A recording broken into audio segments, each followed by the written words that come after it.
आप सब सुन रहे हैं डीएसपी म्यूजिक की धमाकेदार प्रस्तुति।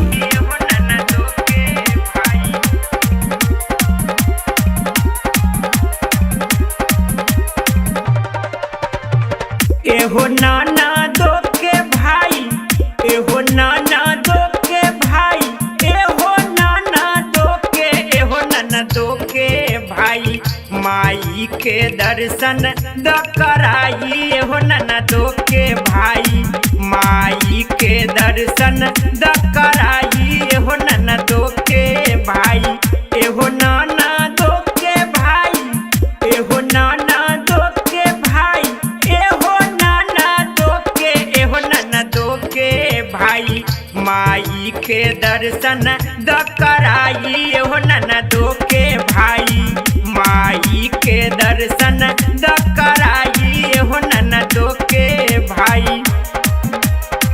Mix by DJ Kanchan Raj Muzaffarpur. रहली कुमारे तो सोचली नैहर में, पिया संगे दर्शन करे जाइब मैहर में। रहली कुमारे तो सोचली नैहर में, पिया संगे दर्शन करे जाइब मैहर में। एहो नाना दो के भाई, एहो नाना दो के भाई, एहो नाना दो के, एहो नाना दो के भाई, नैहर के सपना तो पुराई। एहो नाना दो के भाई, माई के दर्शन द कराई। एहो नाना दो के भाई। Mix by DJ Kanchan Raj Muzaffarpur. माई महारानी दिहले सुंदर सजनहमा, माई से मांगल जाई गोदी में लालनमा। माई महारानी दिहले सुंदर सजनहमा, माई से मांगल जाई गोदी में लालनमा।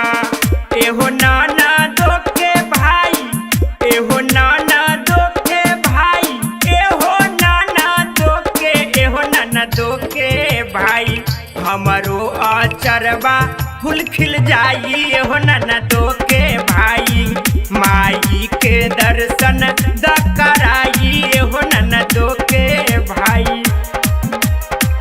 Mix by DJ Kanchan Raj Muzaffarpur. Shankar नाथुनिया पिया असरा पुराई द, सरस्वती मैया के दर्शन कराई द। शंकर नाथुनिया पिया असरा पुराई द, सरस्वती मैया के दर्शन कराई द।